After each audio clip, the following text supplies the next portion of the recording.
All right, we are about to jump into one of the most beautiful and honestly kind of confusing verses in the entire Bible. We're going to unpack Revelation 22, verse 2, and really get to the heart of what this vision of a life-giving tree means, not just for some far-off future, but for us right now. So let's get into it. So here it is. This is the verse at the center of everything for us today. I mean, it just paints this incredible picture, right? You've got a river, a street, and this tree that seems to defy the laws of physics, somehow on both sides of the river, with this endless fruit and leaves that have healing power. It's beautiful, it's powerful, but it's also a little puzzling, isn't it? So yeah, that's our central mystery. I mean, how can a single tree be in the middle of a street and on both sides of a river?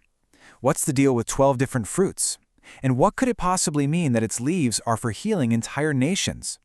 Well, according to our source material, the answers are actually hidden in plain sight. Okay, first things first, let's get our bearings. This tree isn't tucked away in some remote, hidden paradise.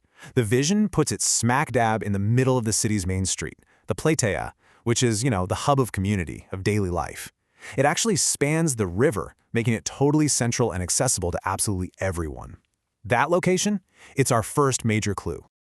Now, to really crack this code, we have to go back to the original language. The source material shows that the specific Greek words the Apostle John used, well, they hold the keys to unlocking the verse's much deeper symbolic meaning. Let's start with the word for tree itself, xylon. Now, this can mean a living, growing tree, sure, but it can also just mean wood, like lumber or a wooden structure. This little detail is really important, as we're about to see, because it hints that we're talking about something more than just a literal plant. Next up is the word for healing, therapein. You can probably hear our word therapy in there, but in the Greek it carries this sense of active service or even ministry. So this suggests the healing isn't just some passive thing, it's an ongoing action, a service being rendered. And finally, the word for nations, ethnon. This doesn't just mean political countries with borders. It can mean people groups, different cultures, or in a much broader sense, all of humanity outside that initial Jewish context, the Gentiles. So this healing, it's for everyone. So, with those clues in our back pocket, we can finally tackle the big question. What, or maybe who, is this tree of life? According to the sources, the tree of life is a powerful symbol for Jesus himself. This makes so much sense when you connect it to other scriptures where Jesus says, "I am the life," or "I am the true vine." The tree isn't an object, it's a person, the very source of all life. Now, what's really fascinating here is the contrast. Think about it. In the Garden of Eden, the tree of life was blocked off, guarded by an angel with a flaming sword, totally inaccessible after the fall. But in this vision, the tree is right out in the open, in the center of everything. The access to life that was lost has been completely and totally restored. And what about those 12 kinds of fruit showing up every single month without fail? Well, the number 12 in the Bible almost always points to divine completeness or governmental order. The source suggests this represents the constant, unending, and totally complete spiritual nourishment that flows from Jesus. There's never an off-season, there's never a time of lack. But wait, there's another twist in this verse.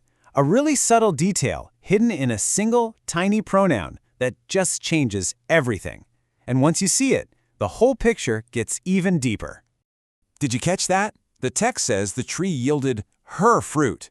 But if the tree is Jesus, why would it use the feminine pronoun her? This is no grammatical mistake. The source material argues it's actually a profound prophetic clue. So here's the big reveal. That pronoun her points to the bride of Christ, which is the church. The vision is showing us a perfect union. Jesus is the tree, he's the source of life, but his people, the church, are the ones who are united with him, bearing that life and that fruit out into the world. And this table right here just lays out the whole picture perfectly, according to the source. You've got the river, which is the life-giving spirit or blood of Jesus. The tree is Jesus himself. Her fruit is the life of Jesus being produced through the church. And the leaves, that's the church's active healing ministry to the world. It's a dynamic, living relationship. Okay, so this brings us to the really practical part of this vision. What does it actually mean for the leaves of this tree to bring healing to the nations, to all the ethnon?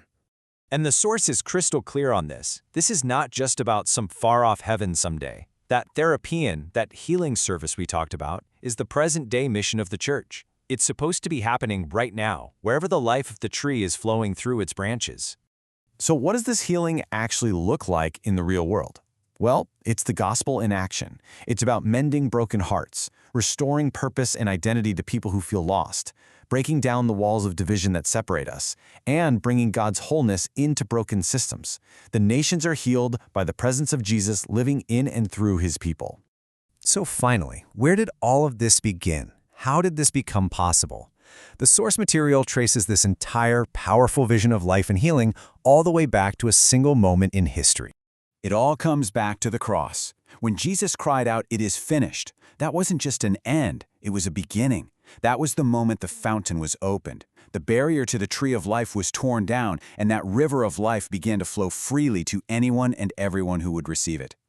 And this verse from John's Gospel is seen as the literal and spiritual source of that very river.